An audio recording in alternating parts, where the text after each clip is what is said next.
नमस्कार दोस्तों, मैं संजना किरोड़ीवाल स्वागत करती हूँ आपका मेरे चैनल पर। आप सुन रहे थे मेरे साथ लव यू जिंदगी। लव यू जिंदगी भाग 7। सार्थक के जाने के बाद शीतल अंदर आई। उसने रुचिका और नैना के सैंडल उतारे और उन्हें ठीक से लिटा दिया। दोनों लड़कियां सो चुकी थी। शीतल भी काफी थक चुकी थी, इसीलिए वह भी उनके बगल में आकर लेट गई। सुबह शीतल अपने रोजाना वाले समय पर उठी और नहाकर सूर्य देवता को जल चढ़ाने बालकनी में आई। आंखें बंद किए वह सूर्य देवता को जल चढ़ा ही रही थी कि तभी सामने से आते सार्थक की नजर उस पर पड़ी और वह चलते चलते रुक गया। नीचे खड़े होकर एकदम शीतल को देखने लगा। सूरज की किरणें उसके चेहरे पर गिरने से वह और भी खूबसूरत नजर आ रही थी। शीतल बिना सार्थक की ओर देखे अंदर चली गई और सार्थक वहीं खड़ा बालकनी की ओर देखता रहा। कुछ देर बाद शुभम ने आकर उसके कंधे पर हाथ रखा और कहा, सुबह सुबह उस बालकनी से कोई आने वाला है क्या? शुभम को वहां देखकर सार्थक ने अपनी भावनाएं छुपाते हुए कहा, तू यहाँ सुबह सुबह? मैं तो वॉक से आ रहा हूँ, तुम यहाँ क्या कर रहे हो, वो भी किसी की बालकनी के नीचे? एक मिनट, ये तो उन्हीं लड़कियों का फ्लैट है ना जो नई नई आई अपार्टमेंट में। अच्छा बेटा, तो बात यहाँ तक पहुँच गई और तुमने बताया तक नहीं। शुभम ने खुद से ही अंदाजा लगाते हुए कहा, क्या बकवास कर रहा है तू सुबह सुबह? मैं तो बस उधर से गुजर रहा था, इतने में तू आ गया, सार्थक ने कहा। चल कोई नहीं, चलते हैं, कहते हुए शुभम उसे खींचते हुए अपने साथ ले गया। जाते जाते सार्थक ने पलट कर देखा, लेकिन बालकनी पर अब कोई नहीं था। सार्थक ने पलट कर देखा लेकिन बालकनी पर कोई नहीं था। पूजा करने के बाद शीतल ने रुचिका और नैना के लिए चाय बनाई और लेकर कमरे में चली आई। कप साइड में रखे और दोनों को उठाया। दोनों उठकर बैठ गई। नैना के सर में दर्द हो रहा था क्योंकि उसने पहली बार ड्रिंक की थी। अब उसे हैंगओवर हो चुका था। रुचिका ठीक थी। उस चाय पीने के बाद नैना फिर सो गई और सोते सोते उसने कहा कि वह आज ऑफिस नहीं जाएगी। उसकी हालत देखकर शीतल ने भी यही सही समझा और रुचिका के साथ कमरे से बाहर चली गई। रुचिका नहाने चली गई और तब तक शीतल ने नैना के लिए नाश्ता बना दिया ताकि उठने पर वह खा ले।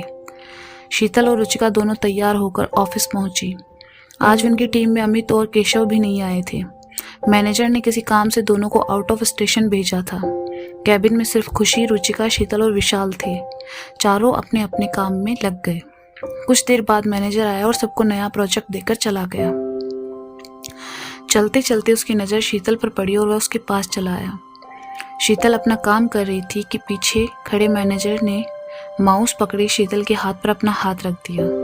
जैसे ही निरंजन ने अपना हाथ उसके हाथ पर रखा, शीतल ने घबरा कर हाथ पीछे किया और उठते हुए कहा, सर आप रिलैक्स। वो मैं ये बता रहा था कि तुम जो स्लाइड बना रही हो वो क्लियर नहीं है, इन्हें इस तरह सेलेक्ट करना है, निरंजन ने बताया। फिर शीतल की ओर देखकर मुस्कुरा दिया और चला गया। ना जाने क्यों शीतल को उसका इस तरह छूना अच्छा नहीं लगा। उसने इग्नोर किया और फिर अपने काम में लग गई। रुचिका ने थोड़ी देर काम किया। उसके बाद तो बस जल्द से जल्द सचिन से मिलना था और जब नहीं रहा गया तो वह खुद ही उठकर फाइनेंस डिपार्टमेंट में चली आई, जहां सचिन के साथ 4 लोग और बैठकर काम कर रहे थे। रुचिका ने जैसे ही सचिन को देखा उसका दिल खुश हो गया। उसने अंदर आते हुए कहा, हाय बे।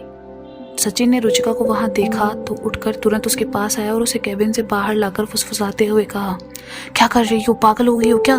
ऑफिस में अभी किसी को हमारे बारे में पता नहीं है, ऐसे सबके सामने भी ऐसे बिहेव मत करो प्लीज। एक काम करो, तुम कैंटीन में चलकर बैठो, मैं 5 मिनट में आता हूँ। सचिन ने रुचिका को कैंटीन भेजा और खुद कैबिन में आकर बैठ गया। पास बैठे कलीग ने कुर्सी से बैठे बैठे कहा, यह हाथी का बच्चा कौन था बे? ऑफिस में नहीं है, एक प्रोजेक्ट में मुझे कुछ हेल्प चाहिए थी इसलिए आई थी। तुम तो जानते ही हो मेरा दिल कितना बड़ा है। हाँ भाई मालूम है, कहकर वह लड़का अपने काम में लग गया। रुचिका कैंटीन में आकर सचिन का वेट करने लगी। कुछ देर बाद सचिन आया और उसके सामने बैठते हुए कहा, यार प्लीज सबके सामने हम सर कलीग्स है, ऑफिस में हमारी रिलेशनशिप के बारे में किसी को नहीं पता और ना ही तुम बताना। लेकिन क्यों, इसमें क्या बुराई है? रुचिका ने असमझ की स्थिति में कहा, कोई बुराई नहीं है, लेकिन इतनी जल्दी सबको बताना सही नहीं है। तुम जानती हो बॉस को और फिर ऑफिस में मुझे सबकी गॉसिप की वजह नहीं बनना। तुम्हें तो ज्वाइन भी किए हुए अभी 1 हफ्ता हुआ है, तुम समझ रही हो ना मैं क्या कह रहा हूँ? सचिन ने आवाज़ धीमी करके कहा। रुचिका को कुछ समझ नहीं आ रहा था। बस सचिन को देखे जा रही थी तो सचिन ने उसका हाथ अपने हाथ में लिया और कहा, तुम्हें मुझ पर भरोसा है ना? सचिन ने जैसे ही उसे छुआ, रुचिका को एक सिहरन सी महसूस हुई और उसने मुस्कुराते हुए कहा, हाँ। अच्छा, तुम्हें मुझ पर भरोसा है ना? ये एक लाइन है जहाँ सारे डाउट्स खुद ब खुद दम तोड़ देते हैं। और फिर प्यार का नया नया हो तो भरोसा करना भी ज़रूरी हो जाता है। रुचिका की तरफ से ग्रीन सिग्नल पाकर सचिन उठा और दोनों के लिए कॉफ़ी ले आया। दोनों बातें करते हुए कॉफ़ी पीने लगे। 11 बजे नैना सोकर उठी। उसका सर अभी भी दर्द कर रहा था। वॉश बेसिन के सामने आकर मुंह धोया और बालों को समेटकर क्लेचर लगा लिया। उसने खुद को शीशे में देखा। उसने रात में जो ड्रेस पहनी थी वही पहनी है सोचकर वह सीधा नहाने चली गई। नहाने से थोड़ा आराम मिला तो उसने शॉर्ट्स और टी शर्ट पहना और किचन की ओर चली आई। वहाँ उसने देखा टेबल प्लेट से ढककर नाश्ता रखा हुआ है, साथ में एक कागज़ भी। नैना ने कागज़ उठाया तो उस पर बहुत सुंदर राइटिंग में लिखा हुआ था, तुम्हारे लिए नाश्ता रखा हुआ है, साथ में सरदर्द की दवा भी है, नाश्ते के बाद खा लेना, शीतल। नैना पढ़ने के बाद मुस्कुरा उठी।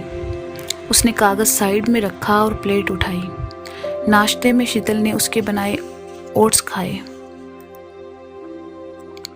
अपना नाश्ता लेकर वह सोफे पर आ बैठी और नाश्ता करने लगी।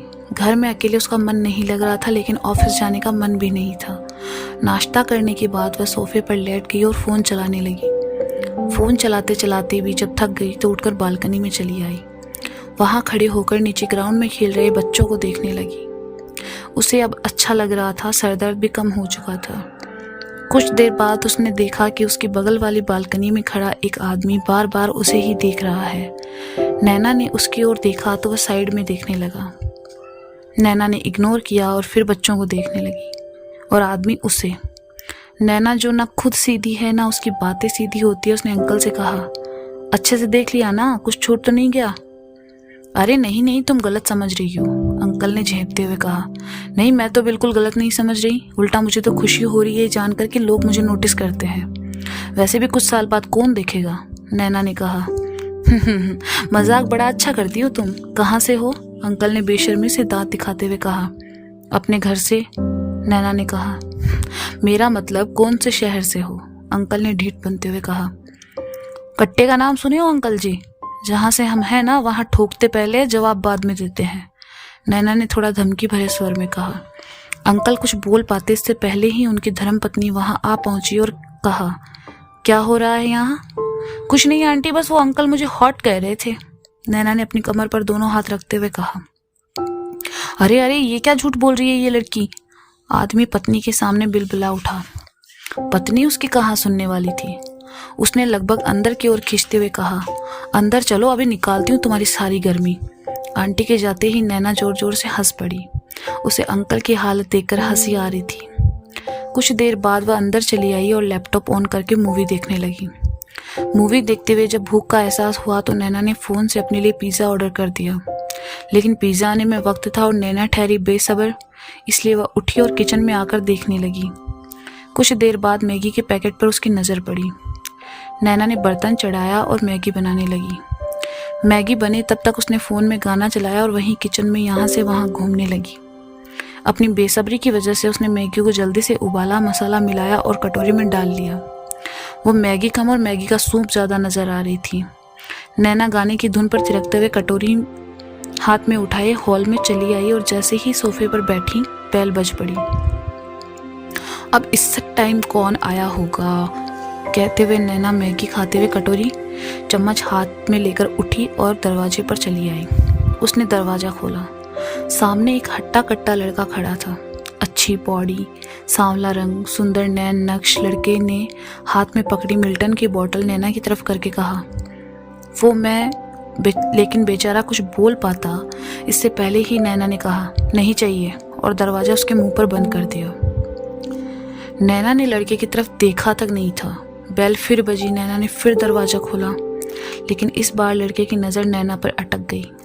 वो मैगी का एक सिरा मुंह में दबाए उसे सुड़प करके मुंह में खींच रही थी और फिर कहा, क्या है?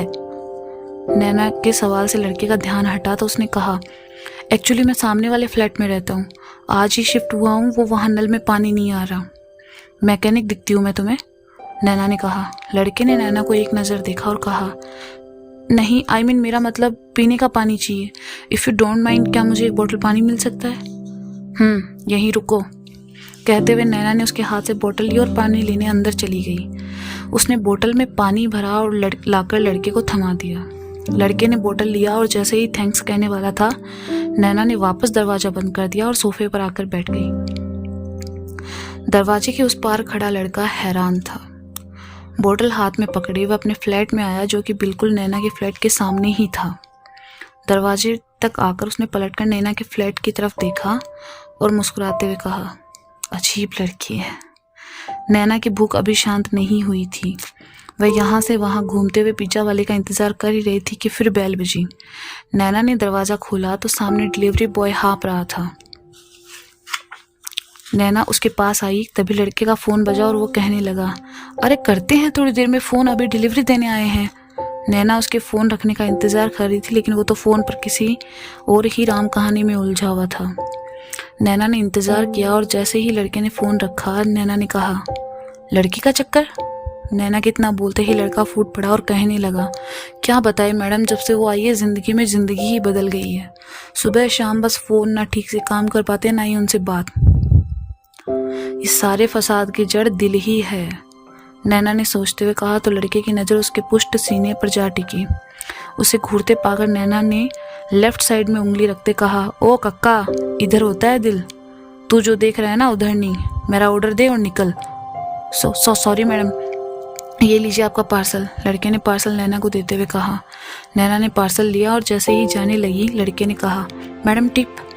नैना पलटी और कहा, लड़कियों के चक्कर से दूर रहो, अभी तुम्हारी उम्र नहीं है बर्बाद होने की, चलो निकलो अब।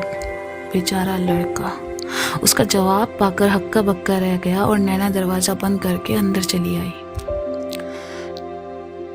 तो दोस्तों, ये था लव यू ज़िंदगी का भाग 7। इसका अगला भाग आप जल्द ही सुनेंगे मेरे चैनल पर।